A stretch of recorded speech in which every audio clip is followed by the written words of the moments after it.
Hey there folks, my name's Alex and today I'm going to be giving you answers to some of the sex questions that you've always wanted to ask. Good news, it is absolutely fine to have sex during your period if you want. However, because during this time your cervix sits slightly lower in your pelvis and it's a little bit more open, as well as the fact that there's obviously more bodily fluids involved, as a woman, you are slightly more susceptible to contracting an STI if your partner is carrying one during the period in which you're bleeding. So that means it's more important than any other time to use condoms. Condoms will help keep things nice and clean anyway. Oh, there have been so many surveys done about this question, and all of them come up with slightly different answers. But in general, for most people, the actual penetration part of sex lasts somewhere between 3 and 7 minutes. As a rule though, I'd say, so long as sex is lasting as long as you want it to, and so long as you and your partner are both having a great time, then that's fine. If you'd like sex to last longer, there's loads of things that you can do to help that. There are products such as delay condoms and also rings that go around the base of the penis that can give you a helping hand. It's pretty easy for a guy to know when he's had an orgasm because there's the clear visual signal of ejaculation. For women, there's no real obvious sign, and different ladies describe their orgasms as feeling different.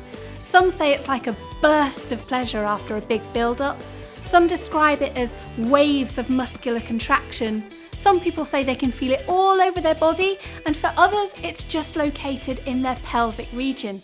The best advice I can give is to keep experimenting, both on your own through masturbation and with a partner if you want to explore various different types of touch and discover what feels best for you. One hot tip though, the majority of women can't orgasm through penetration alone, and they require extra clitoral stimulation. So try stimulating your clitoris either with your fingers and a little bit of lube or with a sex toy and see where that gets you. The Gspot is a particularly sensitive area inside a woman's vaginal canal. If you want to explore yourself and find out where yours is, then the spot you're looking for is located around 2 to 3 inches up inside you on the front wall of the vagina. So that's towards your belly button, not towards your back. Some ladies say that this area of tissue feels slightly different, so it might be a little harder, a little rougher, or a little bit more spongy and plump than the surrounding area. It's usually around the size of a baked bean. To stimulate it, you can either use your fingers or a specially shaped toy, and it generally responds to steady rhythm and quite hard pressure. Even if you don't find it, you can have a lot of fun looking. Well, I really hope masturbation isn't weird, because I definitely do it a fair amount. In fact, masturbation is completely normal, very healthy, and something I recommend that everybody does, whether they're female or male. That's because the best way to discover what feels good for you personally is to explore yourself. And that way, if you then go on to have sex with a partner, you can tell or show them what feels good for your particular body. Plus, masturbation can be a really good way of de-stressing and bringing yourself pleasure. Just remember that it is a private activity, so wherever you do it, make sure that it's discreet.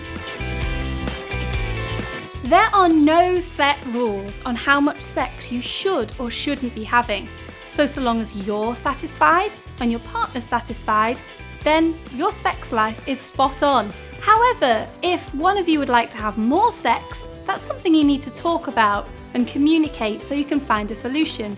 If you've noticed that you used to want sex and now you want it less, it's important to think about why that might be.